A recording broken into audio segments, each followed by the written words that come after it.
நல்லா ஒரு கரண்டி மாவு எடுத்து நல்லா பெருசா தோசை ஊத்தி, அத சுத்தில 2 டேபிள் ஸ்பூன் நெய்ய போட்டு நல்லா முருகலா 2 கீ ரோஸ்ட் போட்டு எடுத்துட்டு, நான் சொல்லி தர்ற மாதிரி இந்த வெங்காய பூண்டு இல்லாத தக்காளி கார சட்னி எப்படி செய்யுதுன்னு பார்த்துடலாமா?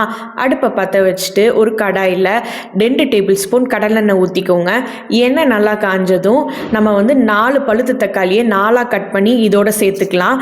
எண்ணெயிலே வந்து ஒரு 2 நிமிஷம் அத டிஸ்டர்ப் பண்ணாம நல்லா வந்து வேகட்டுங்க. இந்த சட்னி பார்த்தீங்கன்னா, பூண்டு, வெங்காயம் இல்லாத வெறும் தக்காளி கார சட்னி மட்டும் தாங்க. இப்போ இந்த சட்னிக்கு தேவையான காரத்துக்கு நான் வந்து ஒரு 7லேருந்து 8 காஞ்ச மிளகாய் சேர்த்து இதோட வந்து நல்லா வதக்கி விட்டுக்கிறேன். இப்போ ஒரு 5லேருந்து 7 நிமிஷம் மீடியம் ஃப்ளேமில் இந்த தக்காளியும் காஞ்ச மிளகாவும் நல்லா வந்து வெந்து வரணுங்க.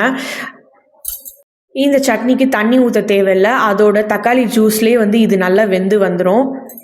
இப்போ மிக்ஸி ஜாரில் நல்லா வந்து ஒரு பேஸ்ட்டாக அரைச்சி வச்சுக்கோங்க. இப்போ இந்த சட்னிக்கு தாளிப்பு பார்த்துடலாம். அதே கடாயில் ஒரு டேபிள் ஸ்பூன் எண்ணெய் ஊற்றிக்கோங்க.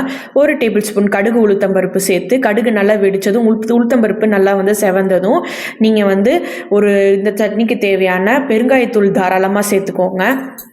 இந்த சட்னி தோசைக்கு, இட்லிக்கெலாம் வந்து ரொம்பவே சூப்பராக இருக்கும். நான் சொல்லித்தர மாதிரி நீங்கள் செஞ்சு சாப்பிட்டு பாருங்கள். டேஸ்ட்டு வேறு லெவலில் இருக்குங்க. நல்லா காரசாரமாக இருக்கும் இந்த சட்னி. இந்த பெருங்காயம் வந்து நல்லா பொரிஞ்சு வந்ததும் இந்த சட்னிக்கு தேவையான ஒரு கொத்து கருவேப்பிலை சேர்த்து நம்ம நல்லா வந்து வதக்கி விட்டுக்கலாம். நம்ம அரைச்சி வச்சுருக்கிற தக்காளி பேஸ்ட்டை இதோடு சேர்த்து ஒரு 2லேருந்து 3 நிமிஷம் மீடியம் ஃப்ளேம்லேயே இந்த தாளிப்போடு சேர்த்து நல்லா வந்து வதக்கி விட்டிங்கன்னா சூப்பரான வெங்காயம் பூண்டு இல்லாத தக்காளி சட்னி ரொம்பவே சூப்பராக ரெடி ஆகிடும். இப்போ இந்த தயித்துல வந்து உப்பு சேர்த்து நீங்க வந்து இறக்கி வச்சிருங்க. நான் வந்து அதை ரெக்கார்ட் பண்ண மறந்துட்டேன். நான் இந்த வீடியோல ஸ்டார்டிங்ல சொன்ன மாதிரி நல்லா கீ ரோஸ்டா 2 தோசையை முருகலா ஊற்றி நான் இந்த வீடியோல சொல்லி கொடுத்த மாதிரி வெங்காயம் பூண்டு இல்லாத இந்த தக்காளி சட்னியை செஞ்சு சாப்பிட்டு பாருங்க. டேஸ்ட் வேற லெவல்ல இருக்கும். இந்த வீடியோ பிடிச்சிருந்ததுன்னா என்னோட சேனல் லக்ஷா வீட்டு சமையலை சப்ஸ்கிரைப் பண்ணிக்கோங்க. மறக்காம லைக் பண்ணி ஷேர் பண்ணுங்க, கமெண்ட் பண்ணுங்க.